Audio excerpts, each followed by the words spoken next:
Hi, it's Elisa, resident foodie and hoarder. I am just sitting here going through my pantry inventory and my freezer inventories in preparation for making a meal plan for the month of January because I am taking part again this year in the January Pantry Challenge put on by Lisa Sutton at Suttons Daze, and I'm super excited.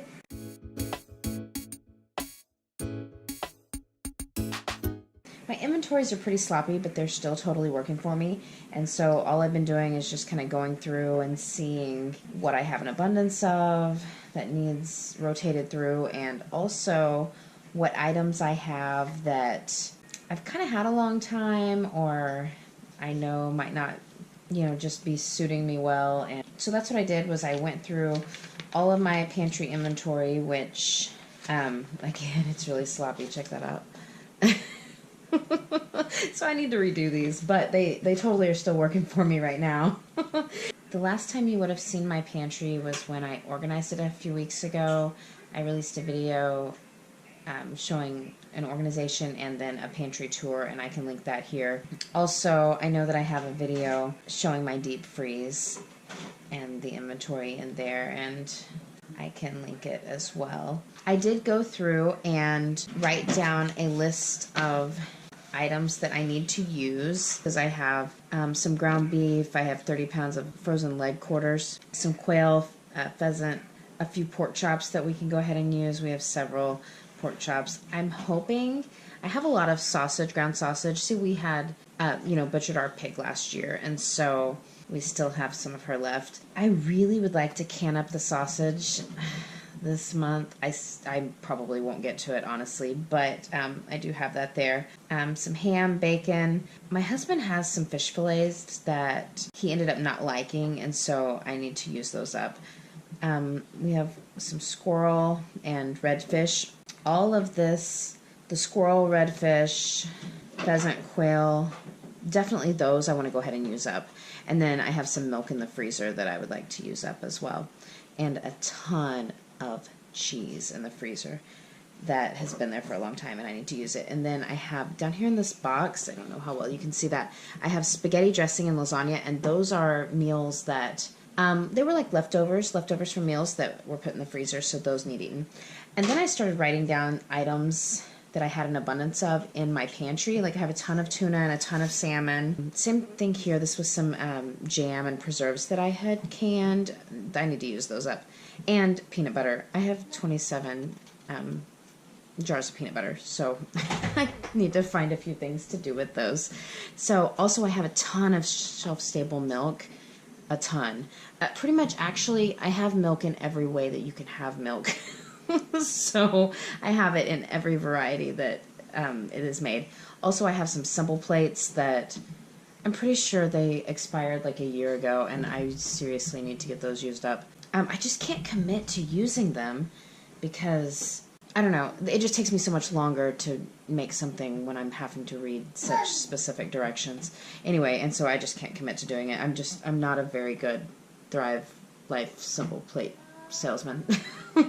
And then I moved down here to the fridge where I've got milk and eggs. Okay, then after I did that, I realized that I needed to look into, I have a ton, and I mean a ton. Right here, all of these that I have listed, plus all of that, are all freeze-dried and dehydrated foods that I have opened already.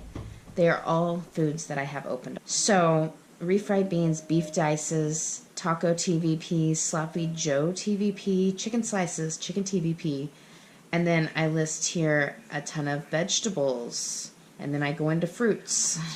All of these are open already, guys. More fruit, and then some Colby cheese. Let's see, there's corn and the mashed potatoes. I would say those two, I go through them pretty frequently. Like, I seriously doubt that, I'm sure the corn and the mashed potatoes are fine, but almost everything else, I either need to hurry up and use up, or, so basically that's why I wrote them down, is so that I can check and see what their condition is. Like, do I need to hurry up and use them because they are about to retain so much moisture that they're going to go bad? Or can maybe I go ahead and use them for a meal and then repackage them in a safer environment, like, you know, maybe vacuum seal them or something like that. I've mentioned before when I have done my pantry inventory that on my pantry size cans and my number 10 cans of freeze-dried food, I will write a little star, like just a little star like that, and I put it on the can so that I know it's open. That way I don't have to grab every can and like look at it to make sure that it's open. And so I have it written on the label where I can see it, where it's very visible. So I have all of those that I need to use, and then I also went ahead and listed my time-sensitive items that I have, which are pretty much, for the most part, just things in my fridge. And I also have bread, but chocolate milk, low-fat milk, whole milk, bananas, which aren't in the fridge, but anyway, bananas, bread like loaf bread, carrots, celery, and then yogurt. We have plain and vanilla. So those are going to be the only items that I have that are time-sensitive items, so I'm going to want to pay attention to those through the month of January and make sure that I utilize them at the first of the month, you know, that way they don't go bad. Okay, so I just finished going through my cookbooks and some recipes, and I have down the meals that I'm going to make. These will be for dinners. If you were with me last year for the Pantry Challenge, you know that I only cook dinner every other day, and so these meals, for the most part anyway, we'll have leftovers and we will eat them the next day. So I have enchilada pie, scalloped chicken. Scalloped chicken is a slow cooker meal. Fish patties, pancakes or breakfast, sloppy joes, tacos. Here I'm gonna use the squirrel. Probably will do a soup or a stew. Southwest hominy. I think I pulled that out of that's a new recipe. I pulled that out of one of my recipe books, and I believe that is a slow cooker recipe. Also, that will use up some of the ham that I have.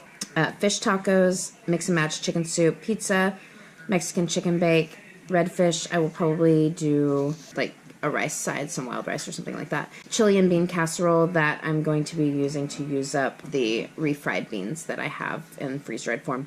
Meatloaf. I think I'm the most excited about the meatloaf, actually. I don't know why. I haven't had meatloaf in a while, and it sounds really good. Taco casserole.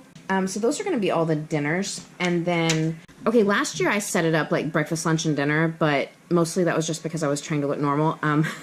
You know, my husband has a lunch at his job, and then when he comes home has dinner, and so we typically have dinner like when he comes home or around about that time. We have kind of like a lunch, but we have lots of little things in between, so usually me and the kids eat about every 2 hours, so it's not like a breakfast or a lunch per se. We usually have one kind of a meal, and then dinner, and then a couple of other little things like in between, sort of. So for this other like kind of lunch meal or just snack, these are going to be kind of what we do there. Chicken sandwiches, taquitos, oatmeal sandwiches, whether it's meat and cheese or peanut butter and jelly. I think I'm probably going to make some quiche because I need to get rid of, we have so many eggs, we have a ton of eggs. Also omelets, scrambled egg sandwiches, and we have potatoes, and I was thinking baked potatoes.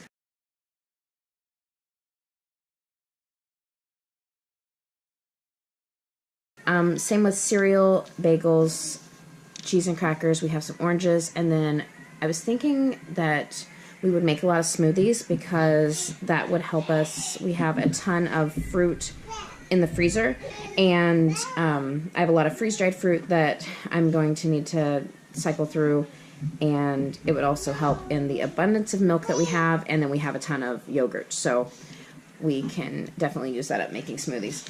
The only other things that I had written down was I have a few sides here that I'm definitely wanting to incorporate into one of these meals, and that is roasted butternut squash, and that is because I have some butternut squash that is freeze-dried that I have opened already, and then some baked hominy. That's because I have an unreal amount of canned hominy, and then this company corn, which I'm totally willing to try any corn recipe because I love corn, and this company corn is also a slow cooker recipe. And then I have written down 2 desserts that I definitely want to make, and that's rice pudding, and this is called Penny's Peaches, and it is just in a cookbook that I have, and it's just a peach dessert. So I may do some videos on a couple of these. I'm not sure which quite yet. I'm hoping to eventually get my meal plan actually a little more organized and in my weekly meal plan page that I can put in my happy planner. So that's it. Okay, well, I am super excited for this pantry challenge to get started, and I'm eager to see where I need to pick up the slack in my pantry and where my holes are and whatnot. So thanks for watching, and I'll see you in my next video. Bye.